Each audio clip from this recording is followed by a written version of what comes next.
রক্তস্নাত July August 1 বছর পর আমাদের মাঝে ফিরে এসেছে।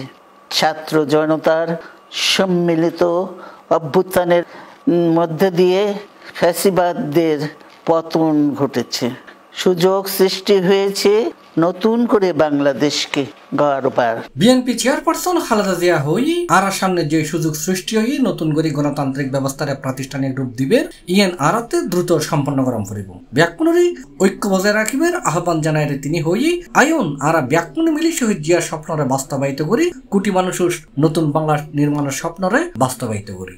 ঐক্য বজায় রাখতে হবে।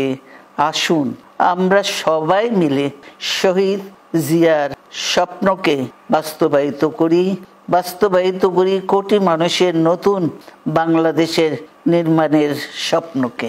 আজি মঙ্গলবার বিকালে রাজধানীর আগারগাঁও বাংলাদেশ চীনমৈত্রী সম্মেলন কেন্দ্র গণঅভ্যুত্থান 2024 জাতীয় ঐক্য গণতান্ত্রিক অভিযাত্রা শীর্ষক আলোচনা সভার প্রধান অতিথির বক্তব্যে ভার্চুয়ালি যুক্ত হয়ে তিনি এহতা হয়ে তিনি আরো হয়ে বীরুর এই রক্তস্রোত এবং মায়ের অশ্রু দ্বারা যেন বৃথা ন যায় ইয়েন নিশ্চিত গরম করিব।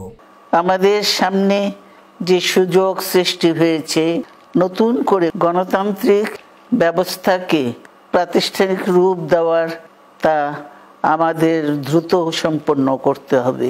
কর্মসংস্থান সৃষ্টি করতে হবে, জনগণের নিরাপত্তা নিশ্চিত করতে হবে, সর্বোপরি বাংলাদেশের স্বাধীনতা সার্বভৌমত্বকে রক্ষা করতে হবে যে কোনো মূল্যে।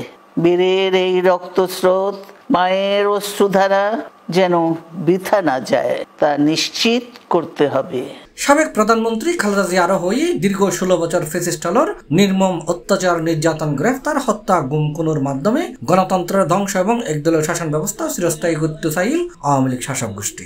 দীর্ঘ 16 বছর ফ্যাসিস্টদের নির্মম অত্যাচার, নির্যাতন, গ্রেফতার, হত্যা, খুনের মাধ্যমে গণতন্ত্রকে ধ্বংস করে এবং এক দলীয় শাসন ব্যবস্থা চিরস্থায়ী করতে চেয়েছিল আওয়ামী শাসক গোষ্ঠী।